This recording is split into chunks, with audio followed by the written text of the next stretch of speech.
Yeah, I can't get hit at all. Ah, damn it. Nah, bro, I got this. I got this. 2 hours later.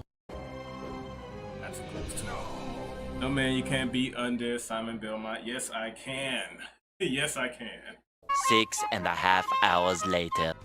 Yeah, yeah, thank you. Yeah, because according to Chris, I'm at a boss I'm not supposed to be at yet. But I think I can beat him. 2,000 years later. Fuck you! Told you I could beat this son of a bitch. Ah. I don't even want that from him. Surprise, motherfucker! Oh, shit, okay.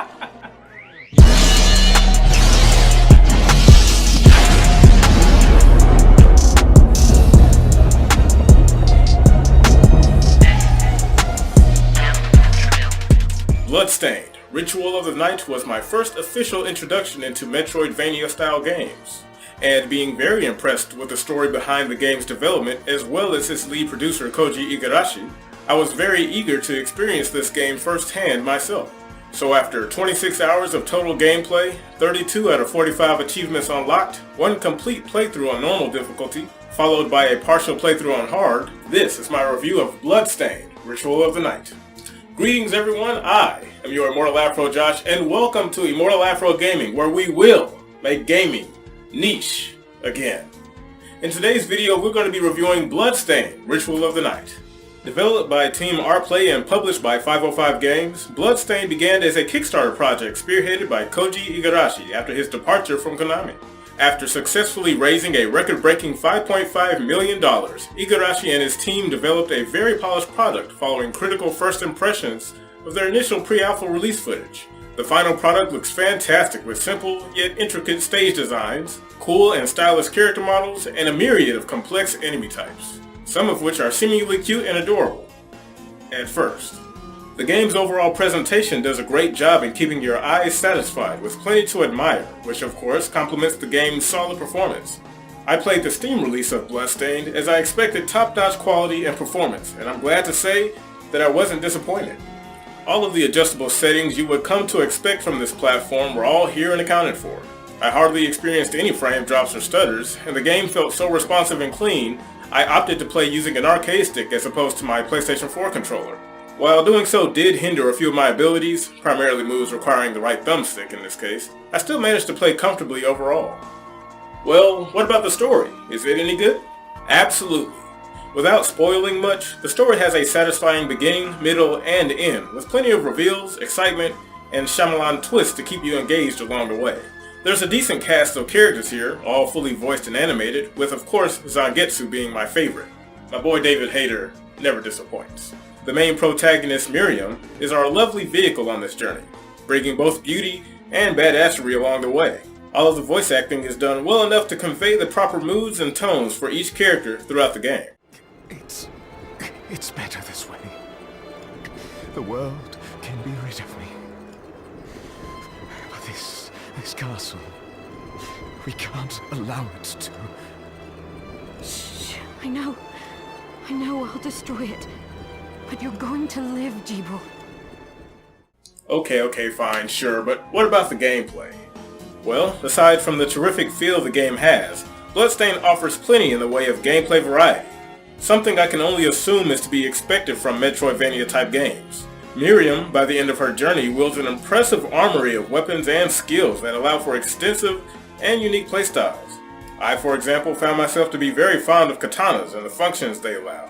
And it's a good thing too. With plenty of weapons and skills comes plenty of challenging enemies and bosses. BloodStained is definitely a game you have to stay focused on while playing. Mobs of enemies will test your footing and agility, and bosses will test your timing and patience. Getting tilted will only be the beginning of your downfall. But of course this is a good thing. A stronger challenge incentivizes further replayability. Despite my ass getting kicked several times throughout the game, I didn't often feel like I was cheated. It was either something I wasn't doing right, or something I wasn't doing at all. Getting good at BloodStained was very rewarding. The better I got at learning attack patterns, the faster I became at optimizing proper strategies to best my enemies. Ritual of the Night definitely feels like an old school game, something I now understand is a staple of Metroidvania type games. And to go along with good, solid gameplay, the soundtrack is pretty nice too. Tell me if this song sounds familiar to you.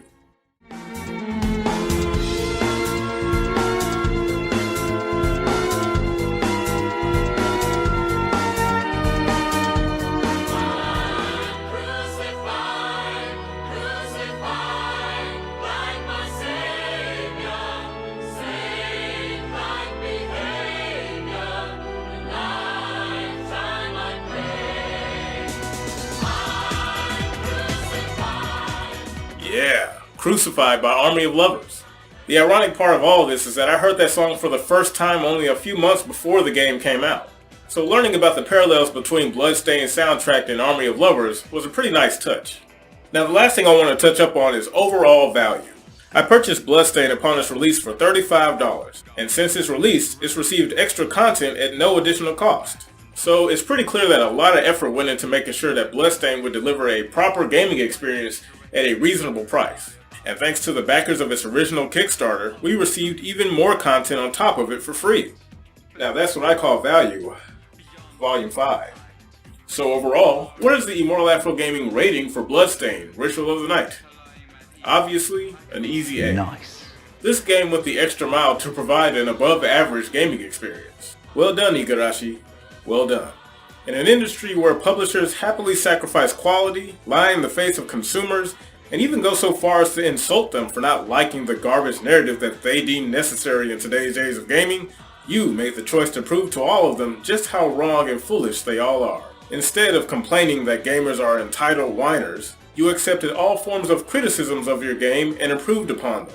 Instead of giving us the typical PR runaround, you addressed your audience with direct information regarding your title, keeping everyone interested, informed. And instead of succumbing to industry trends, you embraced the old school format of putting quality content first and made a clear and direct statement about the importance of good and honest game development practices. That alone commanded my attention of your game before I even knew what it was or your extensive history in the gaming industry. And I gotta say, I couldn't have asked for a better introduction into the Metroidvania game genre. I tip my fro to you, Igarashi. Good job. Well, ladies and gentlemen, that will conclude today's review of BloodStained, Ritual of the Night. Have you guys played it? Well, I mean, you should have by now. It's been out for like 2 years. I'm just late to the punch. What did you guys think about it? Leave a comment down below. You know I read them all. If you enjoyed this content and would like to see more, please consider liking, sharing, and subscribing. It really helps the channel. And if there's nothing else, I am your Immortal Afro Josh. You are watching Immortal Afro Gaming, and I'll see you on the next upload. Peace.